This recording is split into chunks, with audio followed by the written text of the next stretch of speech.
नमः। ओम श्री गुरुभ्यो नमः। सदाशिवसमारम्भां शङ्कराचार्यमध्यमाम् अस्मदाचार्यपर्यन्तां वन्दे गुरुपरम्परां।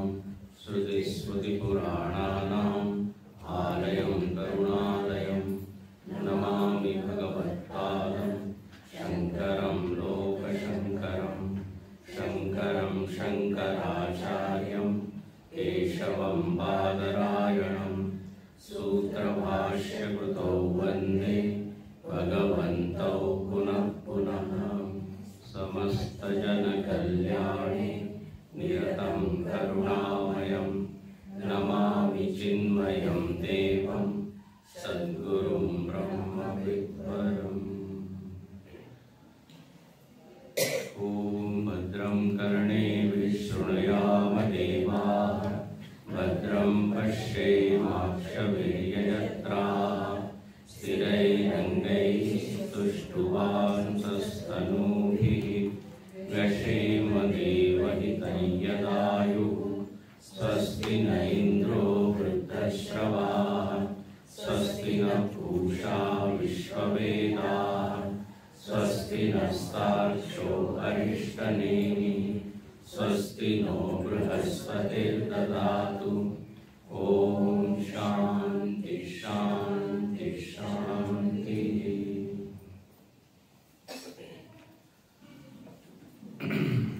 अश्वलायन ऋषि ब्रह्मा जी के पास पहुंचते हैं और ब्रह्मा जी से प्रार्थना करते हैं कि हमको ब्रह्म विद्या बताइए। उपनिषदों में जो उपदेश की शैली है वो है संवाद की शैली, डायलॉग है, मोनोलॉग नहीं है। मतलब शिष्य को प्रश्न करने की आजादी है, स्वतंत्रता है।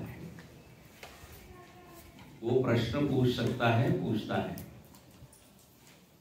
और उसके उत्तर में फिर आचार्य उपदेश करते हैं। ये संवाद की शैली अपने सारे पुराणों में हम देखते हैं। सुत शौनक संवाद, कठोपनिषद में यमराज और नचिकेता के बीच में संवाद। पूरा रामायण जो है वो शिव पार्वती संवाद है। शिव जी ने पार्वती जी को राम क्या है ये बताया। ऐसे ही भगवत गीता भी संवाद रूप है। श्री कृष्णार्जुन संवादे, तो यहां पर भी संवाद है। हमेशा मैं बताता हूं, एक होता है वाद और एक होता है संवाद। वाद से हम ज्यादा परिचित हैं। वाद मतलब मराठी मध्ये वाद, हिंदी मध्ये विवाद। वाद को ही क्या बोलते हैं? विवाद। तो विवाद हम लोग करते रहते हैं, संवाद नहीं होता। संवाद साधला पाहिजे तो बोलतात। विवाद और संवाद का परिणाम बड़ा अलग होता है। विवाद का परिणाम, विवाद की फलश्रुति है सिर दर्द। संवाद की फलश्रुति है नष्टो मोह स्मृतिर्लब्ध्वा, मोह का नाश। तुटे वाद संवाद तो हितकारी, समर्थ रामदास स्वामी मनाचे श्लोक मध्ये म्हणतात। बोले वही संवाद हितकारी है ना, जिससे वाद टूट जाए, मतलब झगड़ा, मतभेद। तो यहां पर अश्वलायन ऋषि पूरी तैयारी से जाते हैं। कल हमने देखा अथ शब्द का अर्थ, साधन चतुष्टय संपन्न होकर ब्रह्मा जी के चरणों में बैठते हैं। इसे लिखा समित पाणि श्रोत्रियम ब्रह्मनिष्ठम तद विद्धि प्रणिपातेन परिप्रश्नेन सेवया। प्रणिपात किया होगा उन्होंने, नमस्कार किया होगा और जब ब्रह्मा जी प्रसन्न हुए उनकी शरणागति को देखकर, तो कहा पूछो। प्रसन्नम, विवेक चूड़ामणि में लिखा है, जब सदगुरु प्रसन्न होते हैं तो फिर वो शिष्य से कहते हैं अब आप पूछिए। सेवा से प्रसन्न हुए, उनके व्यवहार से, उनके आचरण से। ये सब बीच की बातें जो यहाँ पे नहीं बताई। तब अश्वलायन ऋषि कहते हैं कि अधीहि भगवन ब्रह्म विद्याम वरिष्ठ, आप हमको वरिष्ठ, श्रेष्ठ, सर्वोत्तम जो विद्या है वो बताइए। अब यहां पर एक बात ये दिखती है कि अश्वलायन ऋषि को आपातत ज्ञान है ब्रह्म विद्या का। एक शब्द क्या है? आपातत ज्ञान। आपातत ज्ञान मतलब जनरल ज्ञान, थोड़ा थोड़ा ज्ञान।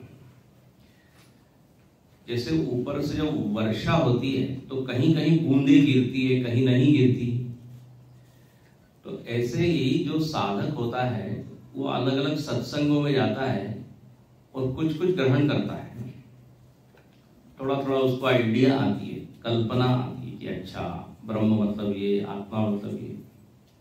तो देखो उनको काफी चीज मालूम है कि ब्रह्म विद्या श्रेष्ठ है, ब्रह्म विद्या गूढ़ है, ब्रह्म विद्या का क्या फल होगा इस बारे में भी उनको थोड़ा ज्ञान है कि नहीं।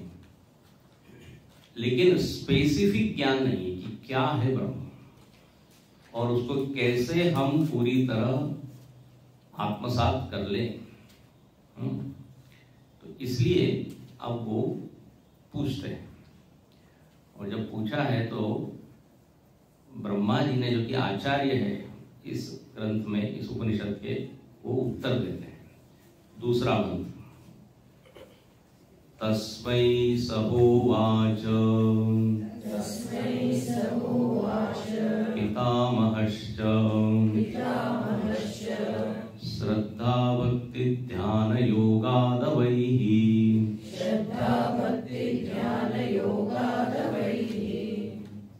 कहते हैं ब्रह्मा जी का नाम दिया पितामह, सारे सृष्टि के वो दादाजी हैं, सबसे पहले हैं तो पितामह। उन्होंने बोला तुरंत का, उवाच, बोले ऐसा है तुम जानना चाहते हो तो कह दिया जान लो अवैही, तुम जानो, जान लो। अच्छा, बोले कैसे जाने? तो यहाँ 3 उपाय बताए, श्रद्धा भक्ति ध्यान योगात। ये साधन की चर्चा है। देखिए ऐसा है, एक बार साध्य का निर्णय हो गया, एक बार ध्येय फिक्स हो गया, गोल फिक्स हो गया, उसके बाद मीन्स की चर्चा होती है। मीन्स मतलब साधन। एक बार ये निश्चय हो गया कि हमको दिल्ली जाना है, तो फिर अब विचार होता है कैसे जाया जाए। फिर लोग तुरंत गूगल में सर्च करेंगे कौन सी फ्लाइट है, कौन सी ट्रेन है। तो विविध प्रकार के साधन उपलब्ध हैं, कार है, बस है। कोई भी साधन का उपयोग नहीं कर सकते, जो वो साध्य तक ले जाए वही। तो यहां पर लिखते हैं 3 साधन है, श्रद्धा भक्ति ध्यान योग। तो बोले सबसे पहले तो आपके भीतर श्रद्धा होनी चाहिए। यदि ब्रह्म का ज्ञान प्राप्त करना है, श्रद्धा। और श्रद्धा की तो बड़ी बड़ी परिभाषा है। श्रद्धा का अर्थ क्या है? तो बोले सत्य बुद्धि अवधारणा, शास्त्रस्य गुरुवाक्यस्य। बोले जो आचार्य जी सुना रहे हैं, जो शास्त्र कह रहा है, वो पूरी तरह सत्य है, 100% सत्य है। ये जो विश्वास है, इस विश्वास को ही कहते हैं श्रद्धा। शंकराचार्य ने क्या कहा है? विश्वास। गुरु वेदांत वाक्येषु विश्वास और श्रद्धा। किसमें विश्वास? तो बोले शास्त्रों में, संतों में, उनके उपदेशों में। विश्वास मतलब ये पूरा भरोसा करना कि ये हमको धोखा नहीं देंगे, इनमें कोई कपट नहीं है, स्वार्थ नहीं है, हमारे कल्याण के लिए ये बता रहे हैं। ऐसी भावना जो होती है ना, तो उसको कहते हैं श्रद्धा। जहां पर हिचक नहीं है, संकोच नहीं है। देखो श्रद्धा का उल्टा जो है उसको कहते हैं संशय। श्रद्धा की अपोजिट वृत्ति क्या है? शंका। कुछ भी बात बताई जाए तो वो क्या करेगा? प्रश्न करेगा, शंका आएगी, सही है कि नहीं मालूम नहीं। और आपने वाक्य तो सुना है गीता का, संशयात्मा विनश्यति। जिसको हर बात पे शंका ही हो वो क्या प्राप्त करेगा? कई बार मैं विनोद से बोलता हूं, एक दिन जो भी आपके सामने आए उसके ऊपर शंका करो, जीना मुश्किल हो जाएगा। बस में बैठने जा रहे हो, शंका करो ड्राइवर को आता है कि नहीं मालूम नहीं। रेस्टोरेंट में खाने जाओ, प्लेट ऐसा मालूम नहीं इसमें विष तो नहीं है। तो घर में बैठे रहोगे, आप कुछ नहीं कर सकते। सारा व्यवहार हमारा विश्वास के बल पे चलता है। आप सब लोग भी इकट्ठे हुए, विश्वास था कि हाँ स्वामी जी आएंगे, ऐसे झूठ मूठ एडवर्टाइज नहीं की है। तो सत्य बुद्धि होना, यह है श्रद्धा। देखो सामान्य विश्वास को हम विश्वास बोलते हैं, उसको भरोसा है, हमारे लड़के पे भरोसा है, फिर हमारे सेवक पर भरोसा है ना, ये सामान्य विश्वास को। यहां तक कि कहते हैं घोड़ा जो है ना, घोड़ा वो विश्वास पात्र है, विश्वास को तोड़ता नहीं। इवन कुत्ता, तो इनके ऊपर विश्वास है।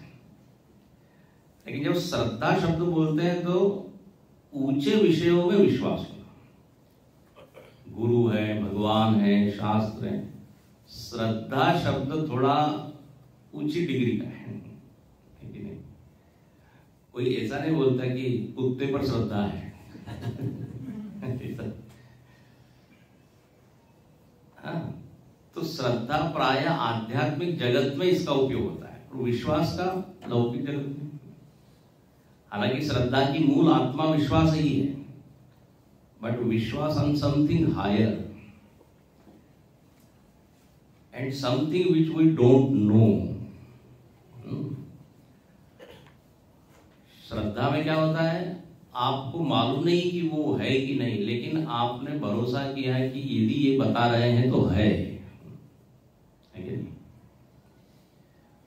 तो बोले ऐसी श्रद्धा होनी चाहिए। अच्छा, श्रद्धा के आगे एक विशेषण लगाया जाता है, अटूट श्रद्धा। अटूट म्हणजे तुटणारी नहीं, खंडित होणारी नहीं। ये हमारी श्रद्धा भी कम ज्यादा होती रहती है। गुरुजी ने डांट दिया तो क्या श्रद्धा कम हो गई, स्तुति कर दी तो विश्वास बढ़ गया, श्रद्धा बढ़ गई। ऐसा नहीं होता था, गुरुदेव को भी डांट दिया तो 2 दिन जाएगा ही नहीं। तो श्रद्धा बोले कैसी हो? अटूट। और ऐसा लिखा है रामायण में, श्रद्धा ऋतु वसंत समगाई। बस श्रद्धा बिल्कुल वसंत ऋतु के जैसी।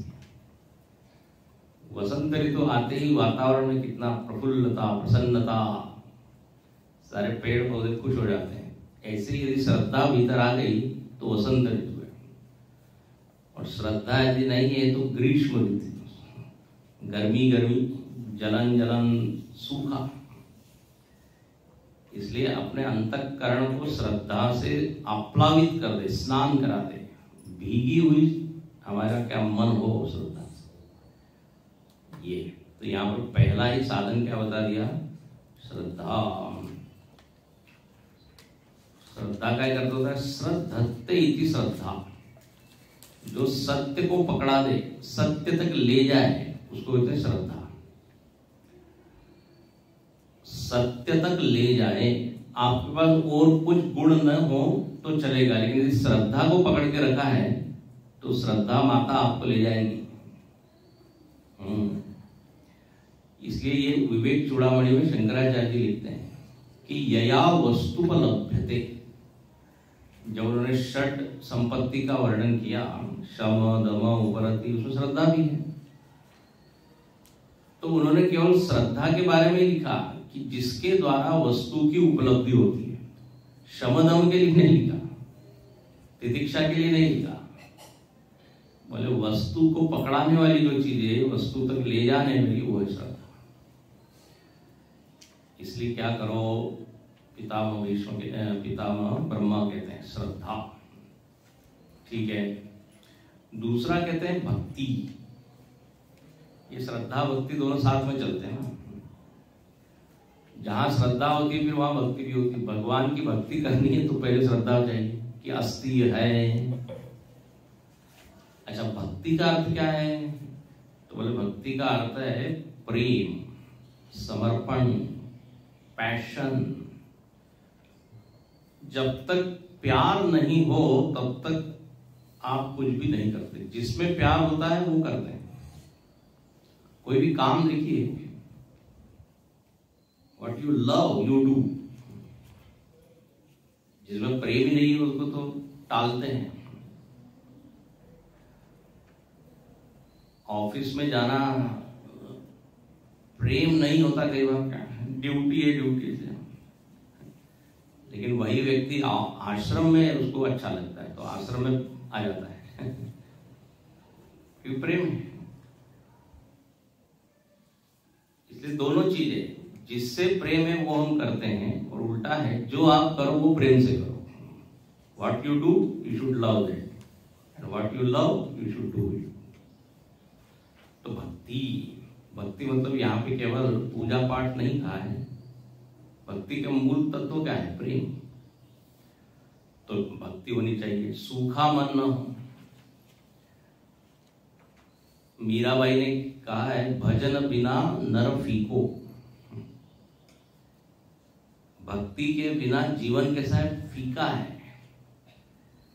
जैसे भोजन में सब कुछ हो लेकिन मीठ नहीं है, नमक नहीं है तो चेहरे पे चमक नहीं आएगी। अरे बोले क्या भोजन है, सजाया तो खूब एकदम बढ़िया से, लेकिन एक चीज नहीं है ना, बाकी तो इतना बढ़िया से। एक चीज तो मैंने देखो, हम रोटी को नमक के साथ खा सकते हैं, कुछ ना हो तो चलेगा, लेकिन बाकी चीजें हो लेकिन नमक न हो तो लवन बिना बहु व्यंजन जैसा, भजन बिना नर फीको, ऐसे सब भक्तों ने कहा है। बोले इसलिए जब साधुओं की पंगत में जब नमक बांटते हैं ना, तो नमक नहीं कहते हैं, राम रस राम रस राम रस ऐसा कहते हैं। मतलब जिससे भोजन में रस आए, और साथ में भगवान का नाम तो है। तो यहाँ पर कहते भक्ति होनी चाहिए। अब तुम ब्रह्म विद्या पढ़ने जा रहे हो और ब्रह्म विद्या के प्रति प्रेम ही नहीं है तो कैसी वो प्रसन्न होगी आप पर? इसलिए भक्ति।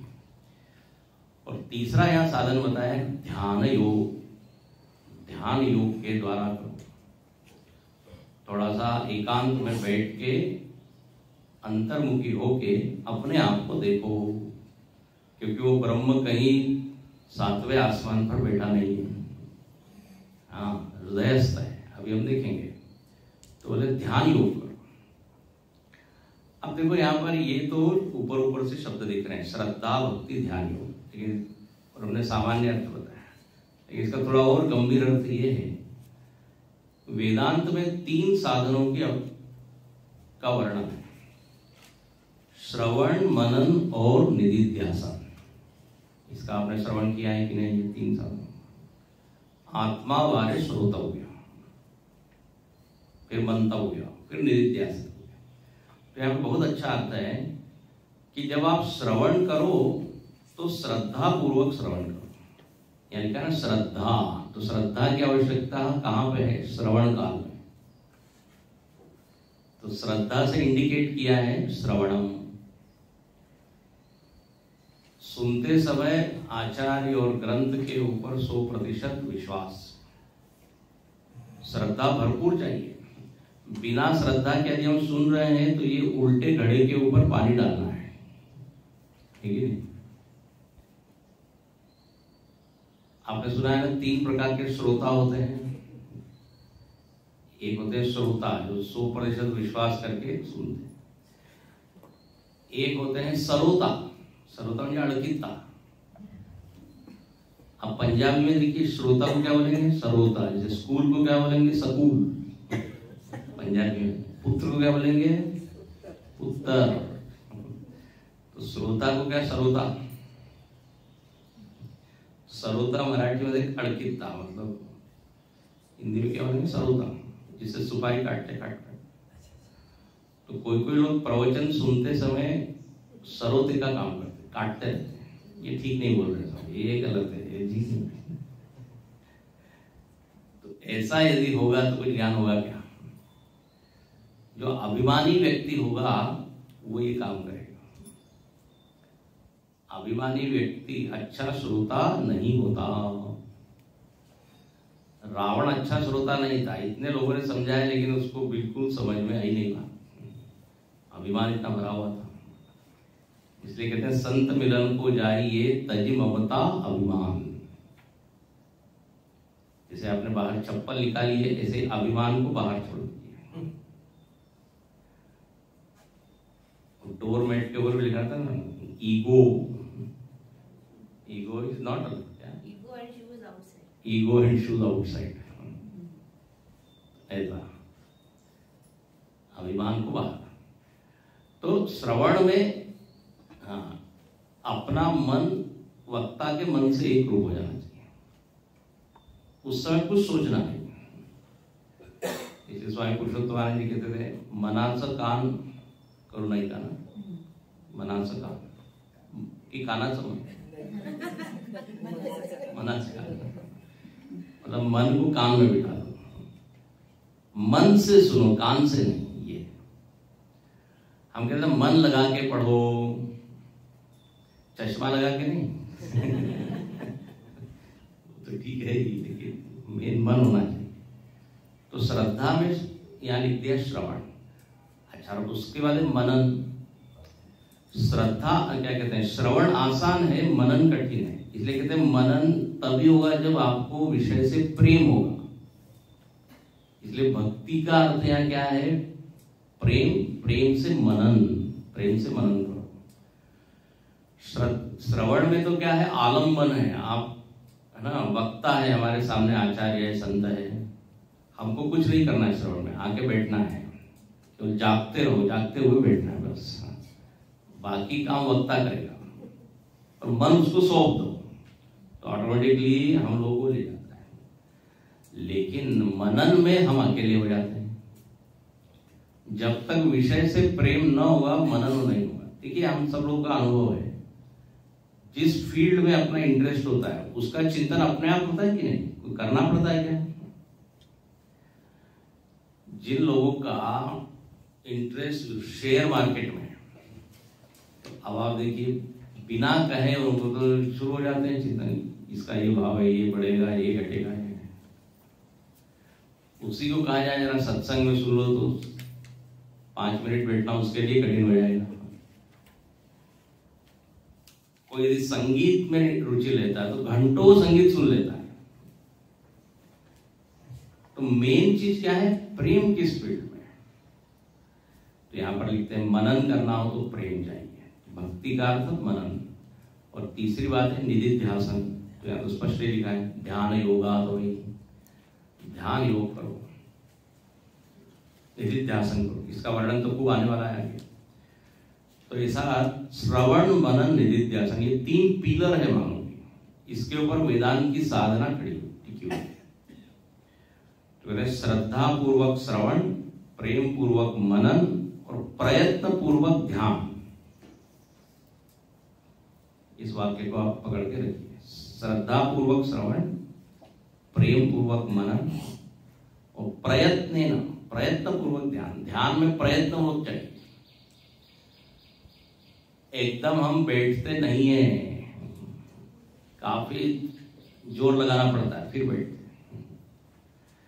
इसलिए गीता के 6वें अध्याय में भगवान कहते हैं योगो अनिर्विण्ण चेतसा, बिना थके, बिना हुए, कंटाला न करता। ध्यान, ठीक है। अच्छा, श्रवण में प्रमाण मुख्य होता है, प्रमाण पूर्वक श्रवण करें, ये भी है प्रमाण पूर्वक। अब जैसे उपनिषद प्रमाण है, जो सद्गुरु है वो प्रमाण है, प्रमाण का श्रवण करें, कुछ भी ना सुने। श्रद्धा किसमें रखें? प्रमाण में, प्रमाण पूर्वक श्रवण करें। और कहते हैं तर्क पूर्वक मनन करें, तर्क से युक्त होकर मनन करें, reflection, logic should be there, logically you must reflect. ये ऐसा कैसे कहा? आत्मा को निराकार क्यों कहा? मैं शरीर क्यों नहीं हूं, है कि नहीं? पंचकोश मैं क्यों नहीं हूं? तो उसके पीछे जो रीजनिंग है उसकी मदद लेके आप चिंतन करें। तो कहते हैं युक्ति पूर्वक मनन, और ध्यान के लिए जैसे बताया प्रयत्न पूर्वक। तो ये 3 साधनाएं यहां बता दी, हो गया। अब विश्व पितामह ब्रह्मा जी कहते हैं कि ये तो हमने बताया ये करना है, इससे आपको ब्रह्म की प्राप्ति होगी। अब हम आगे के मंत्र में बताते हैं कि जिससे आपको प्राप्ति नहीं होगी। हाँ, आपको जब कोई पता बताया जाता है, एड्रेस, तो 2 तरह के इंस्ट्रक्शंस होते हैं। क्या बोले? इस मार्ग से जाना है, वहां पे बाया टर्न आएगा, but you should not turn. नहीं बोले वह अच्छा लग रहा है, रोड तो बहुत बढ़िया है, अरे अच्छा होगा, लेकिन वो लक्ष्य तक नहीं ले जाएगा। भले ही आपकी मिट्टी वाली गली हो, वो उधर ही जाना है, क्योंकि वही लक्ष्य तक ले। तो कहाँ नहीं जाना है और कहाँ जाना है, ये दोनों सूचनाएं होती हैं। तो कौन से साधन करना है और कौन से साधन से आप नहीं पहुंचोगे, ये भी होता है। जैसे डॉक्टर भी आपको ही बताता है, आपको यदि रोग निवृत्ति करनी है तो ये खाना है, ये नहीं खाना है। इधर ये खा भी रहे हैं, दवाई भी खा रहे हैं, उधर जो नहीं खाना है वो भी खा रहे हैं, तो इफेक्ट क्या हो जाएगा? 0। डायबिटीज के बाद मीठा नहीं खाना, गोली भी खा रहे हैं और मीठा भी खा रहे हैं, तो ऐसा नहीं। तो यहां पर लिखते हैं क्या नहीं करना है, मतलब जिससे आत्मज्ञान नहीं होगा, वो याद होना चाहिए। इसको कहते साधन विचार। एक होता है साध्य विचार, फिर साधन विचार। और अगला जो मंत्र है वो आप सब लोगों के परिचय का है। कल हम लोगों ने इस मंत्र को बोला था जब पूर्ण कुंभ से स्वागत हुआ था, तो ये बोला जाता है न कर्मणा न प्रजया धनेन, चिन्मय मिशन में तो काफी प्रसिद्ध है। और कुछ मंत्र आते न हो, न कर्मणा तो थोड़ा बहुत ही जाता है, अधूरा आ जाता है, क्योंकि वो पकड़ा देते कुंभ को पकड़ो। और एक श्लोक आता है न तत्र सूर्यो भाति न चंद्र तारा। तो सुनिए, न कर्मणा न प्रजया धनेन त्यागे नैके अमृतत्वमानशुः परेण नाकं निहितं गुहायां विभ्राजते यद्यतयो विशन्ति न कर्मणा न प्रजया धनेन त्यागे नैके अमृतत्वमानशुः परेण नाकं निहितं गुहायां विभ्राजते यद्यतयो विशन्ति। इसको आप याद कर लीजिए, इसको याद नहीं हो। न कर्मणा बोले आत्मज्ञान कर्म से नहीं प्राप्त होता। न कर्मणा 3 साधनों को मना कर दिया, न कर्म, न प्रजा, न धन। ये न का अध्याय करना पड़ेगा, ठीक है? अध्याय मतलब उसको ऐड करना पड़ेगा। न कर्मणा न प्रजया धने, न तो धने के आगे न जो पहले से लगा हुआ है वो लगाना पड़ेगा, मिसप्रिंट नहीं है। न को आप लेना। एक तो किसी ने क्या कहा, बोले कर्म से नहीं मिलेगा, प्रजा से नहीं मिलेगा, धने न, ठीक है, तब तो कल से शुरू करता हूँ ये साधना, धन कमाने, अमृत की प्राप्ति होगी। तो न धन न, 3 चीजों का निषेध कर दिया। अरे बोले 3 तो फिर मिलेगा किससे? त्यागे न एके अमृतत्वमानशु, वो उस अमृत ब्रह्म की प्राप्ति त्याग से होगी, कर्म से नहीं होगी, प्रजा से नहीं। अब देखिए, कर्म से हम क्या प्राप्त कर सकते हैं? ये कर्म एक जबरदस्त चीज भगवान ने हमको दी है। आज लौकिक जगत में हम देखिए, जितने बड़े लोग हैं, जितनी बड़ी उपलब्धि है, उस सबके पीछे कारण है मेहनत। यत्न तो देवदानावा, जहां प्रयत्न है वहां भगवान है। उद्यमे नहीं सिद्ध्यंती कार्याणि न मनोरथ। तो उद्यम की तो बहुत प्रशंसा है। क्षिप्रम ही मानुषे लोके सिद्धिर्भवति कर्म। जो कोई धनी व्यक्ति हुआ है, सक्सेसफुल इंडस्ट्रियलिस्ट, बिजनेसमैन, कोई बड़ा खिलाड़ी, कोई संगीतकार, कलाकार, प्रयत्न। तो प्रयत्न की भूमिका को मना नहीं किया जा रहा है, ये बात है। लेकिन अब इस फील्ड में जहां पे अज्ञान की निवृत्ति करनी है, वहां केवल कसरत करने से और पहलवानी करने से और जिम जाने से नहीं हुआ। क्योंकि रोग क्या है? अज्ञान। अज्ञान का विरोधी कर्म नहीं है, अज्ञान का विरोधी है ज्ञान। ये क्लियर होना चाहिए। कर्म से 4 चीजें प्राप्त होती है, आप लोगों ने सुनी होगी। 4 चीजें कर्म से प्राप्त होती है। अपने ऋषियों का देखिए जबरदस्त चिंतन है। Whatever you do, you can get 4 things by performing action. उत्पाद्यम, सुना है आपने? कोई चीज उत्पन्न नहीं है तो आप उसको उत्पन्न कर सकते हैं कर्म से। जैसे किसान जो है उत्पन्न करता है कि नहीं? फसल, अनाज, मेहनत करके, उत्पाद्य। ये कर्म से ही संभव है, केवल विचार से नहीं। ये नहीं कि जैसे क्या खुल जा सिम सिम तो खुल गया, तो अनाज आ जा, गेहूं उत्पन्न हो जा। आपको करना पड़ेगा। तो उत्पाद्यम, प्राप्यम, जो चीज आज हमारे पास प्राप्त नहीं है वो कर्म से प्राप्त होती है। धन है ना, पगार, सैलरी, बहुत सारी चीज जो प्राप्त नहीं है कर्म से प्राप्त करते हैं।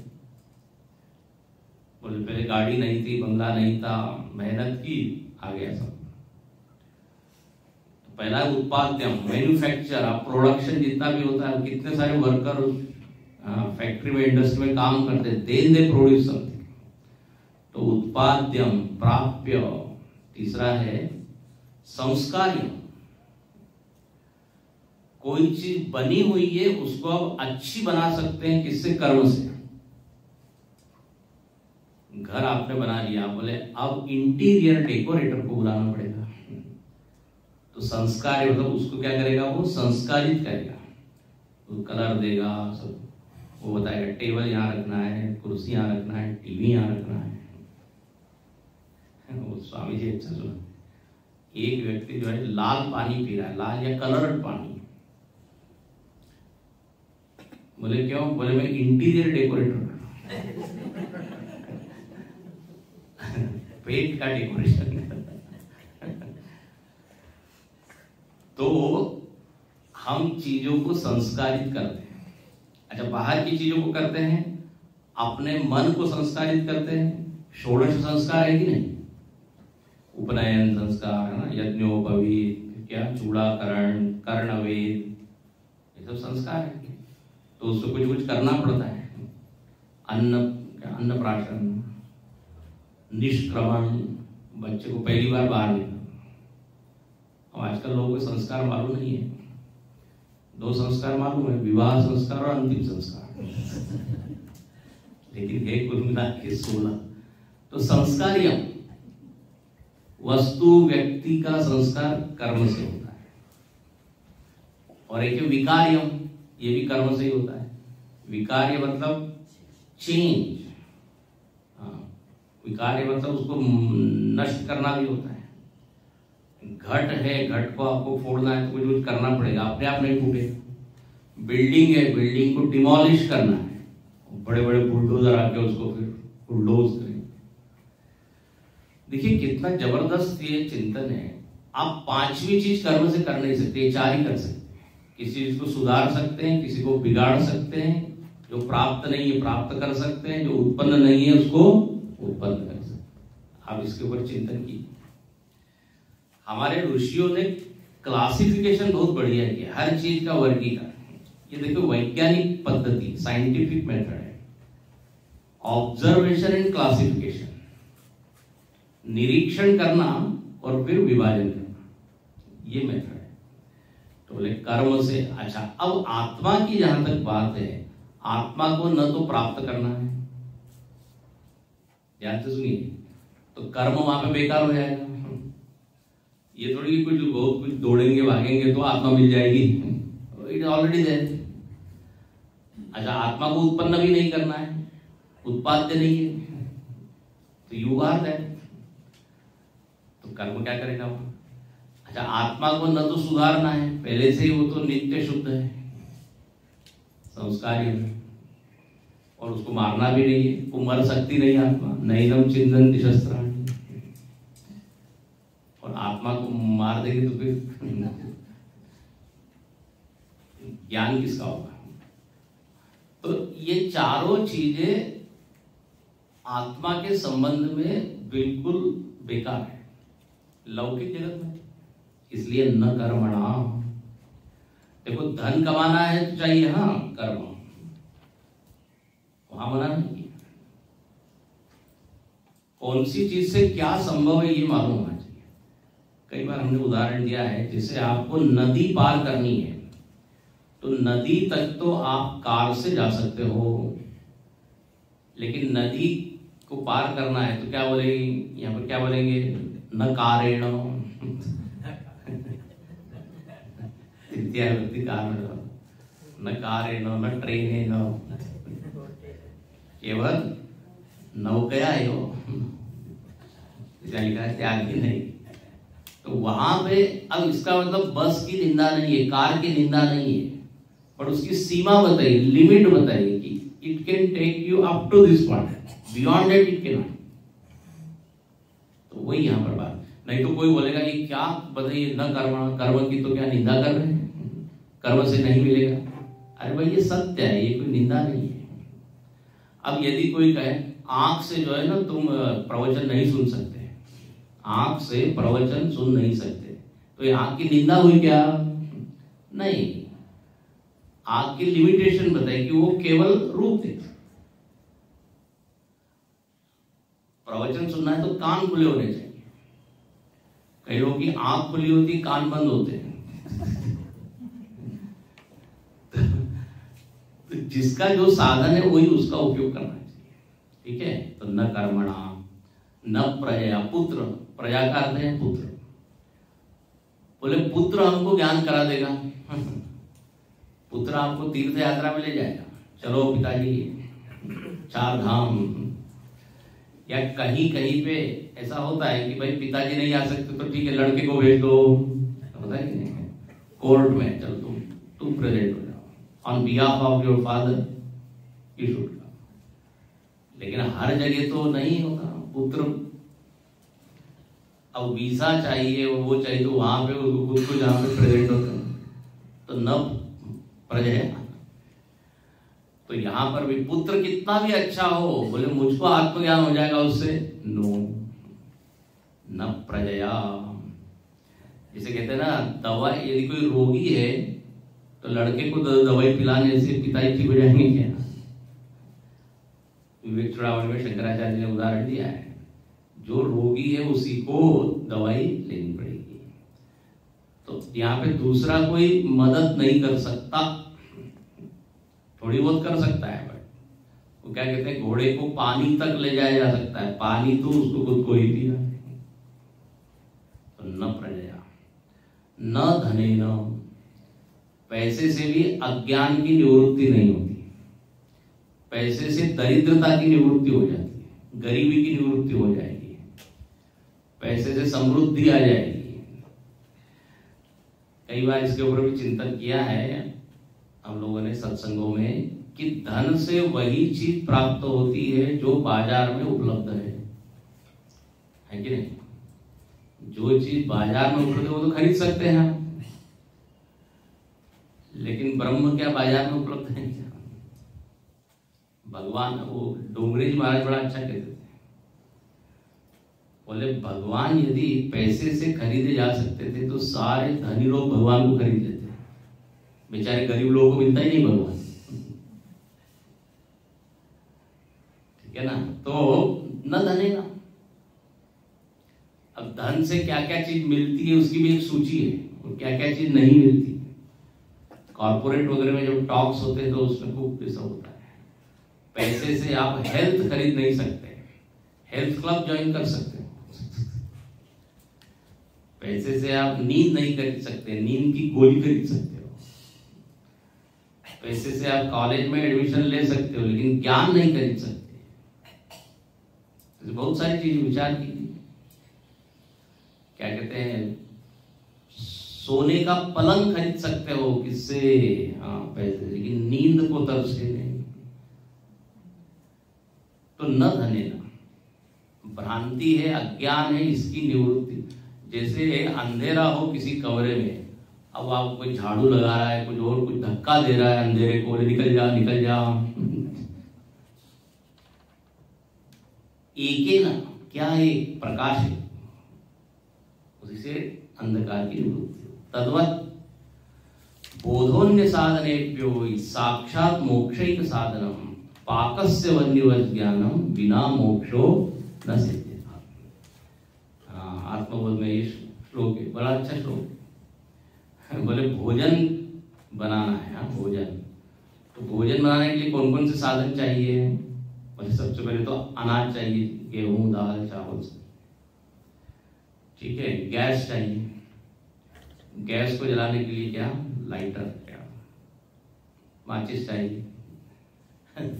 सब कुछ इकट्ठा कर लिया, लेकिन आग जलाई ही नहीं, तो वो चावल पकेगा क्या?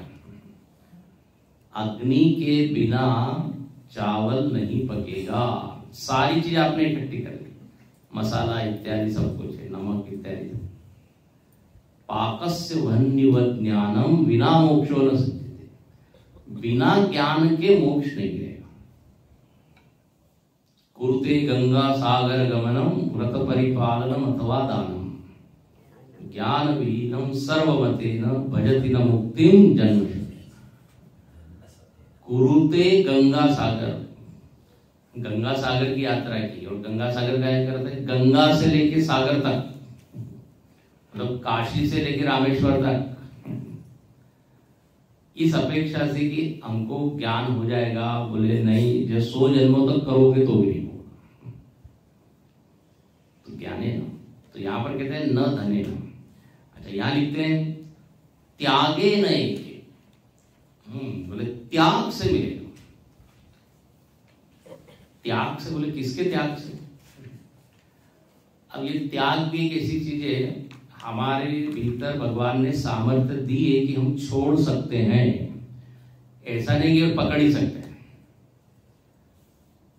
त्याग भी एक सामर्थ्य, एक शक्ति है। लेकिन अब गड़बड़ ये होती है कि जो चीज छोड़नी चाहिए वो न छोड़ के फालतू की चीज छोड़ देते हैं। मतलब जो असली चीज छोड़ने की वो नहीं, गलत आदतें हैं, छोड़ना है, उसको पकड़ के रखा है। सत्संग के लिए लोग जो है, जो अच्छे लोग हैं, सत्संग के लिए मालिका छोड़ते हैं। टीवी मालिका, मालिका मालिका है सीरियल। और कुछ कुछ लोग जो है सीरियल के लिए सत्संग छोड़ देते हैं। बोले आप सत्संग का टाइमिंग जरा बदलिए, ठीक नहीं है। तो हम त्याग कर सकते हैं, लेकिन आप समय तो बताइए, त्याग के लिए भी विवेक चाहिए। तो त्याग मतलब यह भ्रांतियों का त्याग, गलत आदतों का त्याग, अहम मम भाव का त्याग, इससे अमृत की प्राप्ति। ये पकड़ के रखा है संसार को और हम चाहे अमृत मिल जाएगा। अरे हम लोग क्या क्या होता है स्वामी, संसार ने पकड़ के रखा है, घर ने पकड़ के रखा है। एक बार जनक महाराज के पास एक व्यक्ति आया, वो तो विदेह राज थे ना, ज्ञानी थे।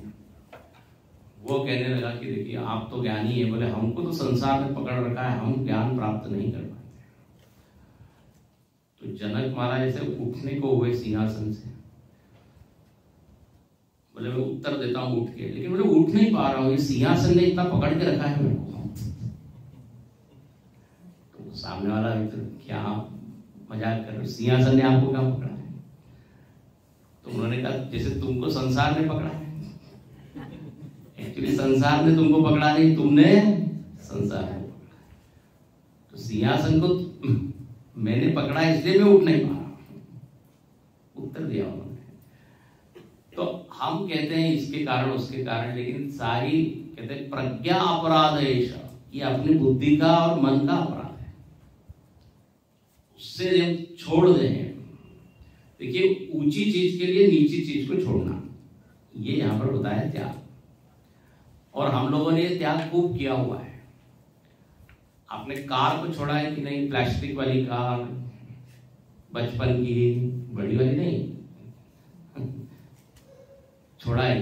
कितनी चीजों को छोड़ा है अब तक? छोड़ सकते हैं। नींद में हम सब कुछ छोड़ देते हैं, इसलिए आनंद में रहते हैं। त्यागे ना एक, तो त्याग करना चाहिए, इसके और भी काफी है। और आगे तो लिखते संन्यास, त्याग का ही बढ़ा हुआ रूप है संन्यास। तो त्यागे नहीं के। आपने वो 24 गुरु में कहानी सुनी होगी, 24 गुरु, दत्तात्रेय भगवान की, उसमें एक पक्षी की कहानी आती है। वो पक्षी एक मांस का टुकड़ा लेके जा रहा है, उसके ऊपर बड़े बड़े पक्षी आते हैं आक्रमण करते।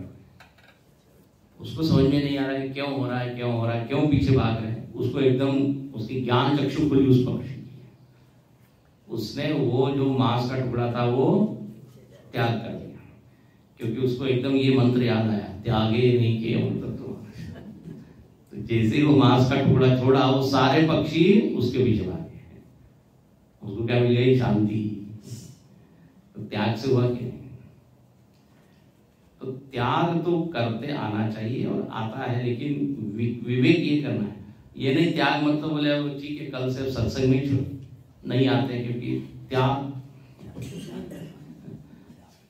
ग्रंथ का त्याग, बोले आपने कहा है त्याग, तो अब गंगा जी में प्रवाहित कर रहा हूं। त्यागे नहीं के अमृतत्व, अभिमान को छोड़ना है। देखो आपने 16वां अध्याय यदि सुना हो गीता का, तो उसमें देवासुर संपत्ति है कि नहीं? आसुरी संपत्ति का त्याग करना है, सीधी बात है। क्योंकि दैवी संपद विमोक्षाय निबंधाय सुरीमता, दैवी संपत्ति से अमृत की प्राप्ति स्पष्ट लिखते हैं, मोक्ष की प्राप्ति। अष्टावक्र गीता में भी लिखा है कि यदि आपको मोक्ष चाहिए तो ये अच्छे अच्छे सद्गुणों को अमृत की तरह उसका सेवन करो। क्षमा आर्जव पीयूषवत भज, और जितने आसुरी चीजें हैं उसको विष के समान त्यागो। ये तो हो गया, साधन बता दिया। अच्छा, अब कहते हैं जो योगी लोग, यति लोग ये करते हैं, क्या करते हैं? त्याग करते हैं और विचार चिंतन करके, श्रवण मनन करके प्राप्त करते हैं। क्या प्राप्त करते हैं? दूसरी पंक्ति में, परेण नाकम निहितम गुहायाम विभ्राजते यत यतयो विशन्ति। यतयो विशन्ति, यति लोग, प्रयत्न करने वाले लोग, विशन्ति प्रवेश कर जाते हैं। कहां पे? बोले उस परम तत्व में। वो परम तत्व कहां है?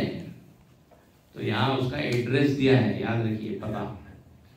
वो परेण नाकम निहितम गुहाया, नाक के ऊपर एक गुफा है, उस गुफा में वो छिपा हुआ है। क्या? परेण नाकम, नाक के ऊपर एक गुफा है। बोले ये क्या? यहाँ तो गुफा नहीं दिख रही है। अरे भाई, यहाँ नाक शब्द का अर्थ ये हिंदी वाला नाक नहीं है, मराठी वाला नाक नहीं है। नाक शब्द का अर्थ है स्वर्ग, कम शब्द का अर्थ है सुखम या स्वर्ग, न अकम मतलब दुख। देखो पहले कम फिर अकम फिर अकम के आगे न लगाए तो न नाकम। कम मतलब सुख, अकम मतलब दुख, और उसके आगे यदि न लगा दें तो फिर सुख हो जाए। दो नेगेटिव बिकम्स पॉजिटिव। तो कम स्वर्ग, अकम स्वर्ग नहीं, फिर आगे न तो स्वर्ग। तो नाक का सीधा अर्थ है स्वर्ग, जहां पे भौतिक सुख है। बोले ये जो परम तत्व है वो स्वर्ग के ऊपर का सुख देता है, क्योंकि स्वर्ग का सुख आप सब जानते हैं टेम्पररी है। क्षीणे पुण्य मर्त्य लोकम विशन्ति, वापस आना पड़ता है। लेकिन ये सुख ऐसा है जो हमेशा रहने वाला है। इसलिए परेण नाकम, उस परम सुख को प्राप्त करते हैं। और निहितम गुहायाम, निहितम मतलब छिपा हुआ एक गुहा है। अब गुहा का अर्थ है हृदय गुफा, बुद्धि गुफा। बार बार हमको क्या बताया जाता है, अंतर्मुखी हो, आप अपने हृदय में देखो, भगवान कहाँ है, हृदय में है। देह देवाचे मंदिर, काया ही पंढरी, आत्मा विठ्ठल। तो निहितम गुहाया मतलब कोई गुफा बाहर है वो नहीं, हृदय को ही गुफा बताया गया है। और देखो गुफा में एकदम वस्तु हमको दिखती नहीं, अंदर अंदर जाना पड़ता है, थोड़ा अंधेरा होता है। पंचकोश को गुफा कहा है, पंचकोश। तो बोले इस हृदय गुहा में वो स्थित है। और कैसा है, विभ्राजते हुआ, चमक रहा है। ये चैतन्य है, consciousness, it is shining, shining. अहम अहम अहम करके सतत इसका अनुभव हो रहा है कि नहीं, मैं हूं मैं हूं मैं हूं। तो यही उसका चमकना है। चमकना मतलब कोई लाइट जल रही है हृदय के अंदर, वो आत्मा है, ऐसा नहीं। चमक का अर्थ है ज्ञान स्वरूप है, वो जड़ नहीं है। It is of the nature of awareness. अहम अहम तो विभ्राज, जब सारी उपाधियों को हम छोड़ देते हैं उसके बाद एक अवेयरनेस रहता है, मैं हूं। तो बोले यही आत्मा है। अभी क्या है, मैं हूं के बीच में बहुत सारी चीजें हमने डाली हुई है। मैं मनुष्य हूं, मैं पुरुष हूं, मैं स्त्री हूं, हाँ मैं इंजीनियर हूं, मैं डॉक्टर हूं, मैं पति हूं, मैं पतित हूं, मैं पत्नी हूं। मैं हूं के बीच में इतनी सारी कचरा डाला हुआ है। इस सबको हटा के जब आप अपने आप को देखेंगे तो फिर विभ्राजते। अच्छा, यतयः विशन्ति, जो यति लोग हैं वो उस हृदय में उसको देखते हैं, वहां पर प्रवेश कर जाते हैं अंतर्मुखी होकर। ठीक है, तो इस तरह पहली पंक्ति में बताया कौन सा साधन आत्मज्ञान में सहायक नहीं होगा, न कर्मणा न प्रजा। त्याग के द्वारा अज्ञान को छोड़ो, भ्रांति को छोड़ो, अभिमान को छोड़ो तो मिलेगा। कहां पे मिलेगा, हृदय में। किस रूप में मिलेगा, अहम रूप में, चैतन्य रूप में। अच्छा, अब कहते हैं यति लोग प्रवेश कर जाते हैं उसमें, उन्हीं का वर्णन अगले श्लोक में है। यतयः विशन्ति, तो बोले ये यति लोग, यति मतलब साधक लोग, उच्च स्तर के जो साधक है वो लोग इसमें प्रवेश कर जाते हैं। हम क्यों नहीं कर पाते? तो यहां पे उत्तर दिया हुआ है, सुनिए चौथा मंत्र। वेदांत विज्ञान सुनिश्चितार्था, संन्यास योगात् यतयः शुद्ध सत्वा,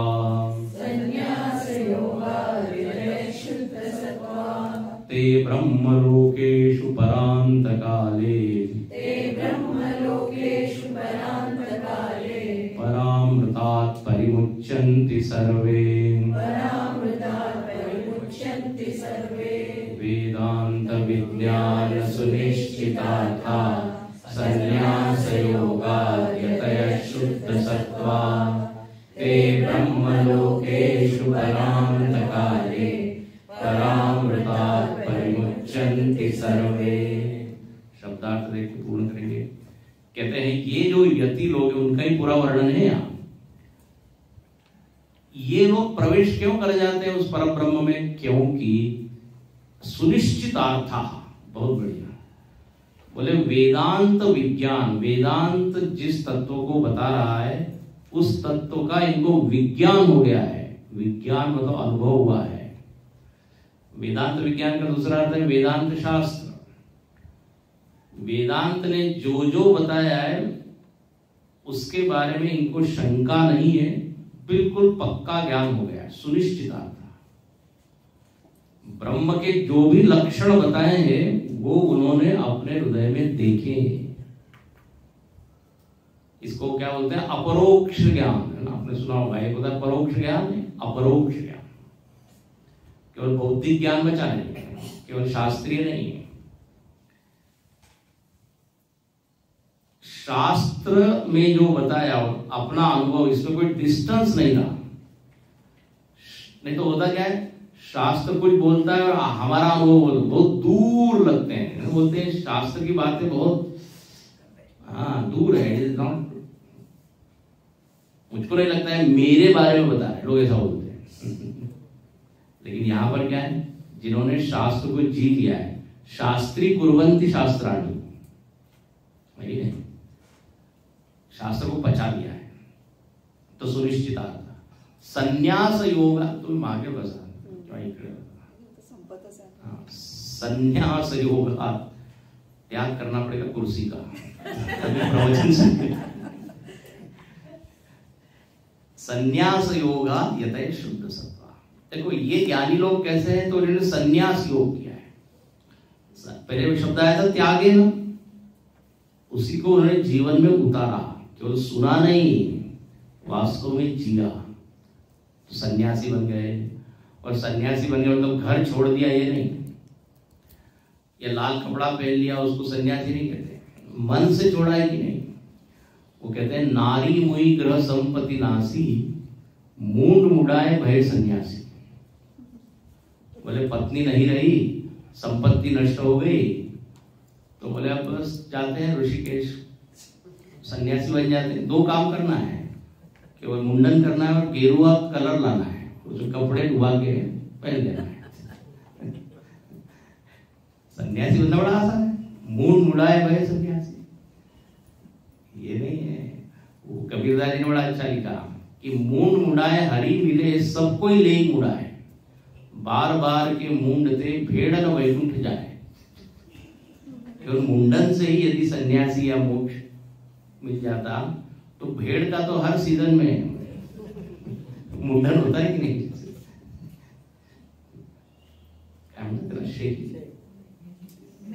मेंढी, मेंढी मराठी में।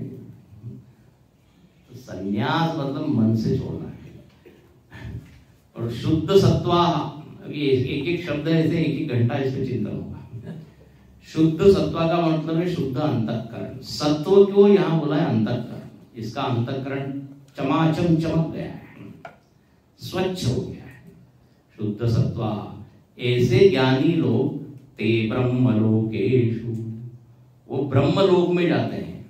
अब यहाँ पे ब्रह्मलोक मतलब कोई लोक विशेष नहीं है, ब्रह्म एव लोक, ब्रह्म को ही लोक कहा है। लोक मतलब कोई जैसे स्वर्ग लोक, नरक लोक, ऐसा नहीं।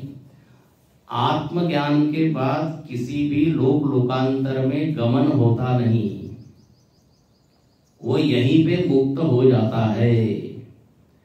ये नहीं कि ब्रह्मज्ञानी ब्रह्मलोक जा रहा है। कल बताया था हमने, उपासना कर्म इत्यादि वाला ब्रह्म, वो तो यही मुक्त हो जाएगा।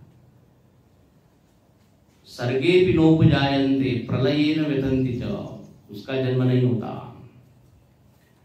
तस्य प्राणा न उत्क्रामन्ति, उसके प्राण निकल के फिर किसी दूसरे शरीर में जाके कहीं और जन्म लेगा, वो ऐसा नहीं होता।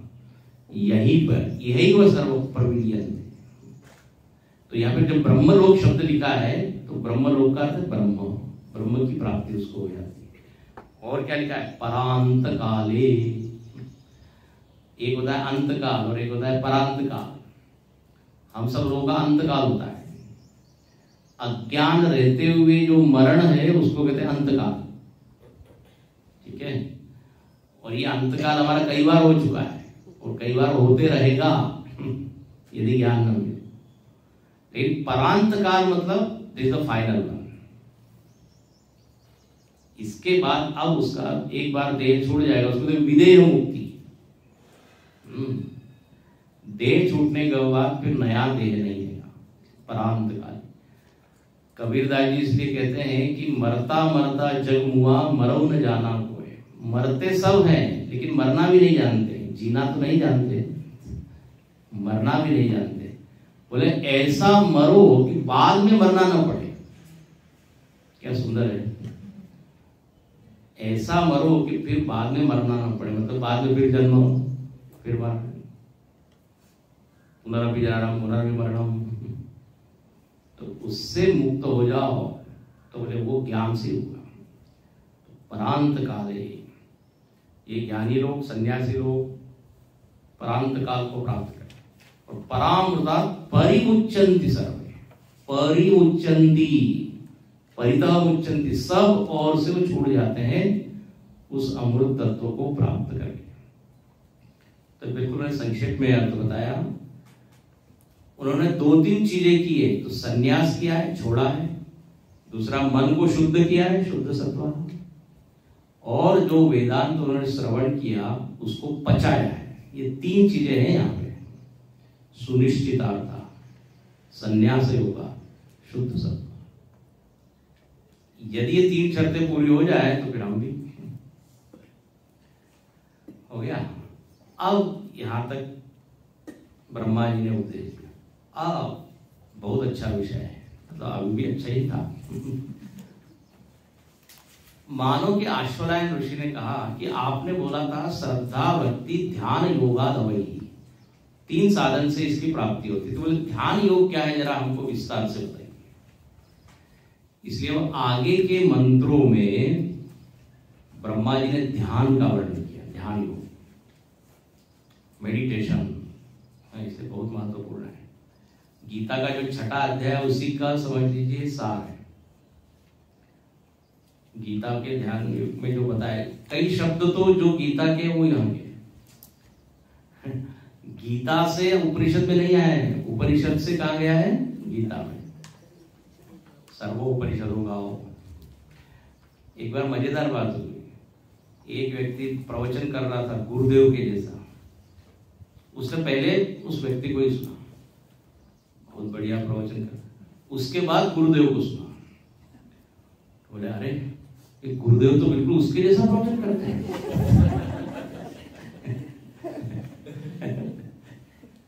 था उल्टा, गुरुदेव की कॉपी करो।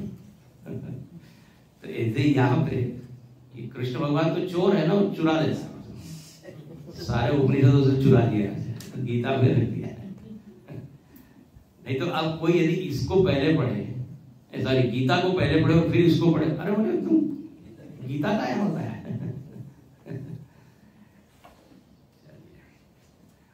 ओम पूर्णमदः पूर्णमिदं पूर्णात् पूर्णमुदच्यते पूर्णस्य पूर्णमादाय पूर्णमेवावशिष्यते। ओम शांति शांति शांति। हरि ओम।